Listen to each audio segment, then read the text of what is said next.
Hey, folks, and greetings and welcome. I don't know if I'll try to tell you what date it is because I'm not even sure what date it is. Last time we did this, I told you it was Friday, August 3rd, and it was actually Saturday, August 3rd. So I'm not sure what the date is today, but welcome. I'm just enjoying this beautiful sunshiny day. Listen to a little Johnny Winter. I think it's the album entitled Johnny Winter. It's kind of an old one. Good stuff. Uh, I think last time I told you about our great little community barbecue last week, which was just spontaneous and wonderful. And Carol was so excited because she recruited some new folks for the New Year's Day polar bear plunge. So, and that's right down at the beach here where we're at. So, if you're interested in a January 1st polar bear plunge, we'll have the fire going down on the beach, maybe some hot toddies, who knows? But it'll be a fun kid family thing. If you're interested in that, anybody, go to www.ajourneythebook.com, and down at the bottom you can write me a little note. Um, it even says say hi or something. So hey, join us. I'll I'll be sure to request that day off from work in case they schedule me. So today we're reading. This will be episode 13, chapter 15 of the book A Journey. And this chapter is entitled Will You Marry Me on Saturday. And it's one of the best chapters in my life, if not the best chapter. Probably the biggest, changed my life forever. So we'll turn off Johnny. I would just keep playing the music, but I'm not sure. That might be a little distracting. No, I'm going to turn it off. Now, if you have any comments about that, if you'd rather hear good music in the background, let me know because we can make that happen.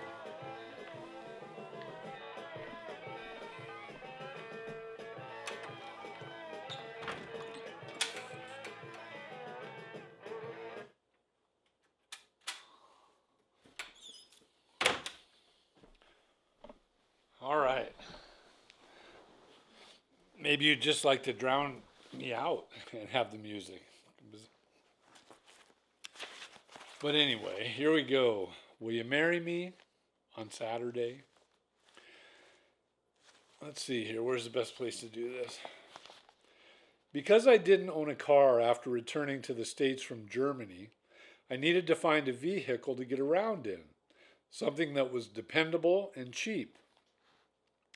It just so happened that my brother Mike had followed in Dad's footsteps and was now in the car business. He gave me a great deal on a '69 Olds 88. What a wonderful car. Even with a zillion miles on the odometer, she ran beautifully. After receiving orders for school, I packed up the Olds and we hit the road. Destination Fitzsimmons Army Medical Center, Aurora, Colorado. I took a couple days to get there, stopping at a park or two along the way and sleeping in the back of the car at night.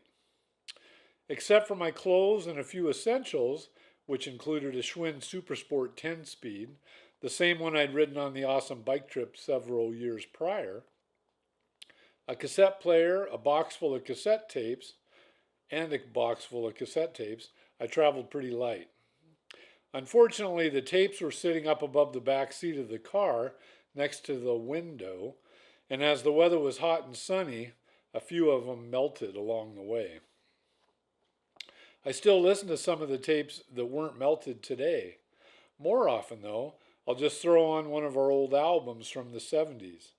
So glad I didn't decide to bring my albums to Colorado and end up melting those too.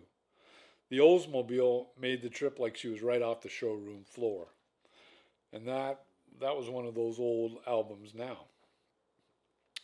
I'd never been to the Rocky Mountain State prior to the Army deciding to make Fitzsimmons Medical Center my home. What a great place to be invited to live. Wonderful camping, wonderful skiing, great bike trails, which I took advantage of as often as possible. Lots of sunshine. All in all, I couldn't have asked for a better location to be going to school. And if that wasn't enough, I also made some great friendships while there. One in particular that would change my life forever. Beginning with a Baptist church in Tacoma and including all kinds of colors and flavors of fellowships in a variety of places, some on different continents, some traditional, some not traditional at all, I had truly grown to love this dysfunctional family called the church. Getting together with other folks in some form or fashion who were also trying to get closer with Jesus had become a very real and very important part of my life. After arriving in Aurora, I wanted to find a place with some of those kind of people.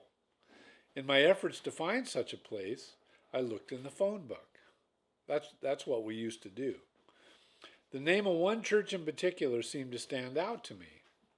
I really wasn't looking for any specific denomination or flavor. For some reason, Gateway seemed like as good a place as any to at least pay a visit, and it wasn't located too many miles from our student housing. Gateway Christian Church turned out to be not just a nice place to visit, but also the fellowship where I found myself getting together with other believers for the entire time I was stationed in Colorado. It wasn't the perfect church, but I'd never been to one that was. In fact, some wise person had once told me, if you ever find the perfect church, don't go there. You'll only screw it up. True words. My lovely wife is in the kitchen now, making dinner.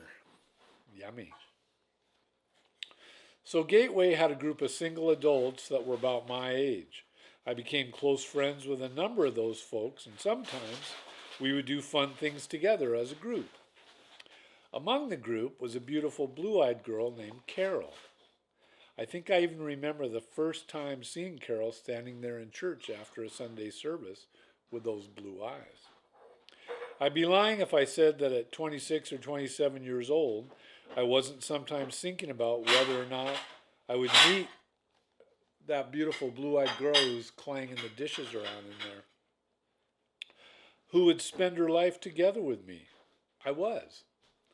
I had known Carol for a few months and done some things together with her and the group, but it wasn't until just before the end of the nursing program that I finally asked her out on a date. Our evening started by visiting a wonderful elderly woman who lived in Denver and who had been introduced to both Carol and me by a mutual friend. And I'm going to stop this for just a moment. Hannah Schwader-Berry was a delightful Jewish lady in her late 80s who had lived in Denver since the days of silent movies. According to Hannah, she had in fact played the piano for a silent movie theater in Denver's red light district when she was a young girl. Another one of Hannah's claims to fame was that two of her brothers had started the Samsonite Luggage Company. We learned from Hannah that the company had originally been named after the Samson of the Bible. We also learned a little something about one of Hannah's brothers and his dislike for borscht.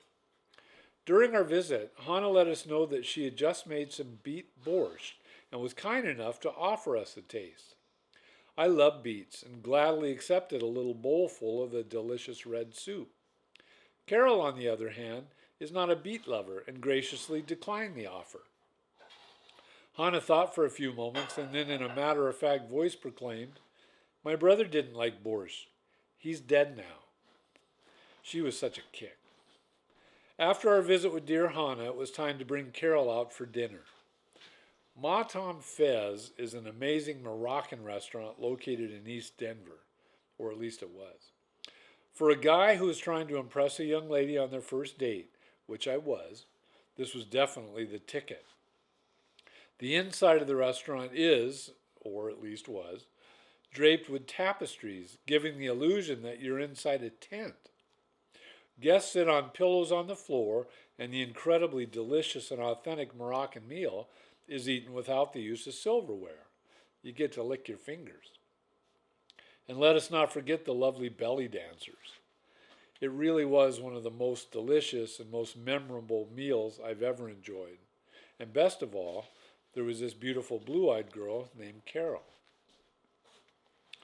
The Army's 91C nursing program was probably unlike any other practical nursing program anywhere.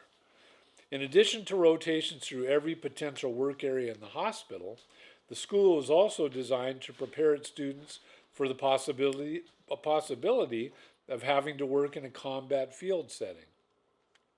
We had to complete a surgical rotation, which I'm pretty sure would raise the voices of animal rights advocates today.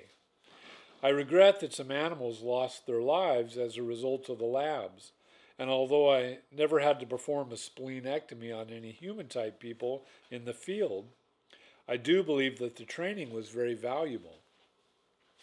Our program provided the opportunity to observe several surgeries, but this particular lab allowed the possibility to actually perform a surgery. It was incredibly stressful and incredibly humbling for me to actually put my hands inside a living creature and to realize it was giving its life so that I and the other member of my team could learn and experience something that we hope to never need to use.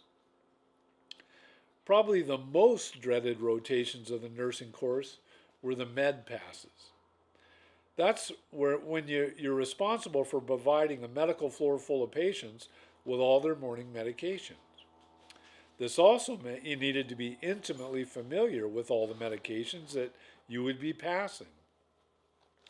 This required you, or at least me, to be up all night before a med pass trying to learn every possible thing you could about the drugs you were giving and would likely be quizzed on. During the med pass, one of your instructors would be standing next to you, observing the way you handled yourself with your patients, and also asking random questions about the medications. During one of my passes, and after having been up all night studying, I was in the room of and giving morning medications to an ornery old fellow who was obviously very sick. With my instructor looking over my shoulder, the old guy mumbled something to me under his breath. I hoped I'd heard him wrong, but to be sure, with my instructor looking over my shoulder, I asked him, "Excuse me, sir?" He then loudly and clearly repeated, with my instructor, Captain Tate, still looking over my shoulder, "Your breath smells like hell." Isn't that special? And with Captain Tate standing right next to me and hearing every word. Now I realized that I'd been up all night, but I'd brushed my teeth, and I really don't think my breath smelled like hell. I did, however, apologize to the grumpy old geezer and let him know that I'd be sure to take care of it. Captain Tate was kind enough to also give me a breath mint. I heard the next day that my old friend had passed away that very night. I can only hope I didn't kill him with my breath. School was quickly coming to an end, and I'd received orders to go from Denver to Walson Army Hospital in New Jersey. Having enjoyed a few more very nice dates with Carol, it was clear to me that I wasn't ready to just say goodbye to someone that I wasn't ready to just say goodbye to. It seemed that a better plan might be to invite Carol to join me in Washington State for a week or so, giving her a chance to see the great Northwest and giving us a chance to spend some more time together and to get to know each other better. She could stay at my parents' house, so essentially it would be a free trip to the Evergreen State. How could she resist that? I was very happy that Carol was agreeable to the idea, and also happy that she was able to take a week off from her work as a typesetter for Denver suburban newspapers. I too had a couple weeks off before having to report to the new assignment in New Jersey, so it could potentially work out very nicely. I really did feel as if Carol might very possibly be that just right person for me, and was hoping I could possibly be that just right person for her. I sat down with Mr. Paul, Carol's dad, to assure him that my intentions were honorable. and to let him know that Carol would be staying with my mom and dad and would have a very nice guest room in their home. I also spoke to him openly about my feelings about his daughter. I sort of asked him if he would be totally opposed to the idea of me, if it were God's will, of course, perhaps marrying his daughter. Lo and behold, he wasn't opposed and even went so far as to give me his blessing. Looking back and considering that Carol and I really didn't know each other that well, it was a pretty bold thing to ask her dad if I could marry her. I was definitely a man on a mission. Before leaving on our trip, I even asked the wonderful group of elderly ladies at the church. Here, I'm going to read that sentence again. Before leaving on our trip, I even asked the wonderful group of elderly ladies at the church to be praying about Carol and me and about her visit to Washington, reminding them that you just never know what could happen. Carol, by the way, wasn't actually aware of the thoughts and emotions that were swirling around in my head and heart, or about my talking to her dad or to the powerful praying grannies. I think she was pretty much just looking forward to a fun-filled free vacation in the Seattle area. Little did she know. Little did you know. The unsuspecting Carol and I did have a great time. Although we only had a week, Carol was able to explore the city of Seattle, including colorful Pike Place Market, spend a day playing on one of Washington's beautiful ocean beaches where we enjoyed some kite flying, see some of my favorite places where I grew up, and get to know my folks and get to know me. She hit it off with my mom and dad right off the bat. It was sort of a fun coincidence that Carol shared the same birthday as my dad. We discovered another surprising coincidence when Dad was telling Carol about some old friends he and Mom had who lived and worked in Denver. It just so happened that Ivan, a retired Air Force major that had served together with my dad, was now a manager at the newspaper where Carol worked. He may have even been involved with originally hiring her. What were the odds of that? So here we were. It was Wednesday, and Carol was due to head for home the next day. As crazy as it seemed, I'd come to believe that she really was the one for me. I was also pretty sure that trying to maintain a long-distance relationship with me living in New Jersey and her in Colorado wasn't something I wanted to do. If a long-distance relationship wasn't an option, the only other thing to do was ask her to marry me. So I did. Actually, I think what I asked was more like, would you like to serve God together and join me on this adventure called life? Poor Carol. Talk about an awkward and stressful situation. Carol didn't say yes. What she did say was that she'd pray and think and consider this crazy proposition and let me know in the morning. Our only problem was that Carol was supposed to be back to work on Friday. If she did say yes, her job would need to provide her some extra time off. Instead of returning home on a Thursday, we would want to change her tickets for Sunday, which is when I was scheduled to fly back to Denver. Not only was Carol expected to be back to work, but on top of that, I don't think she even had any additional vacation days. This is where the coincidence of my dad being a dear friend with one of Carol's managers turned out to be a very nice thing.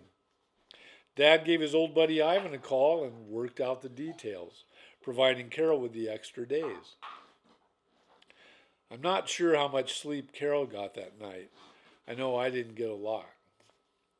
The next morning, it was time to find out what the future would hold.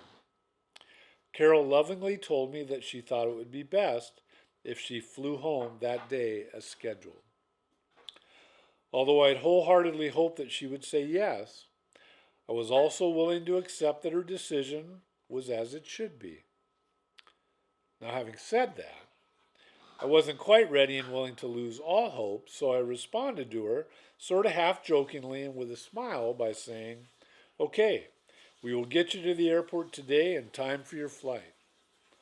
Or we could go to the courthouse this morning and get a marriage license and be married on Saturday."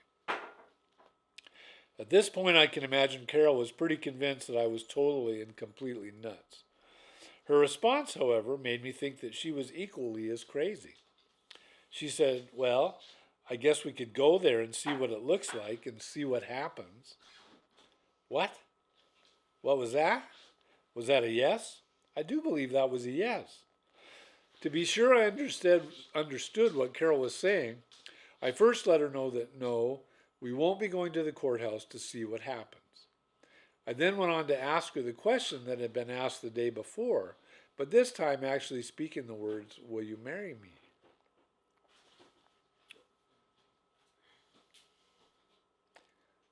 I couldn't believe it. And if you'll just give me a moment, I got to run off for. All right, thanks. I had to catch my breath. I then went on to ask her the question that had been asked the day before, but this time actually speaking the words, "Will you marry me?" I couldn't believe it when she said yes. This is not, by the way, a method I would recommend anyone else use to get married. Looking back now, it really was a very risky thing to do. Fortunately for me, I found a girl unlike any other. Carol had little idea what she was getting herself into when she agreed to marry me. Now, 33 years, 3 children, 2 sons-in-law, and 1 grandchild later, and Carol's reminding me that it's now over 35 years and there's 2 grandbabies. But it's been so good that he feels like it's only 30.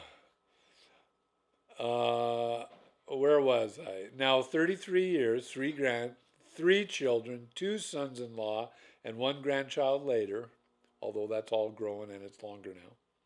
I'm so glad that she decided to join me on this crazy journey. Has God been involved every single day, helping us not to totally blow it and screw up the life together we've been given? I'm thoroughly convinced He has. Could we have made it this far without His supernatural help? Not a chance. We did go to the courthouse that morning and did get our marriage license, joined by my brother Michael, who served as our witness.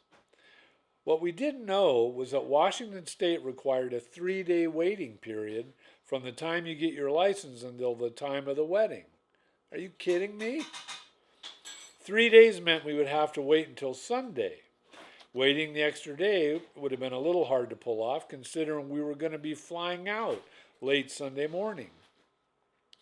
Now, I can't say for sure that God was working behind the scenes to help us out with our logistical problem, but by some miraculous stroke of the pen, we didn't have to wait the full 3 days. Let's just say the person in charge of our paperwork was very kind. After getting our marriage license, we thought it might be a good time to give Carol's mom and dad a call and let them know that if they'd like to join us for the ceremony, they'd be needing to purchase some tickets quick. Of course, Carol's folks wanted to join their little girl for her special day. So on Friday, we drove to the airport and picked up Mr. and Mrs. Paul, as well as Carol's younger brother, Tim. I was still calling close friends on the phone until about midnight Friday night to invite them to the wedding, which was being held in Mom and Dad's living room. Our guests brought potluck. Mom baked all kinds of wonderful homemade bread. And on Saturday, April 28, 1984, I was married to my beautiful blue-eyed soul friend. Thank God that Mom filled the house with the smell of her homemade bread, or otherwise Carol may have decided to bail at the last minute. I've heard her tell people, "I was thinking about sneaking off, but would have felt too guilty after Tim's mom did all that baking." So that concludes Will You Marry Me on Saturday. So, and that all actually is about, more than halfway through the book. And in the book, one of the benefits, if you do like to read books, is there's a lot of cool photos in the middle of the book. There's some good ones there. They're black and white, but they're good photos. And they help tell the story. There's also a bunch of photos at the end of the book. So, next time, what are we doing? The next chapter we read will be chapter 16, entitled Roaches in New Jersey. So, thanks for taking the time, and we'll see you next time we do this. Adios.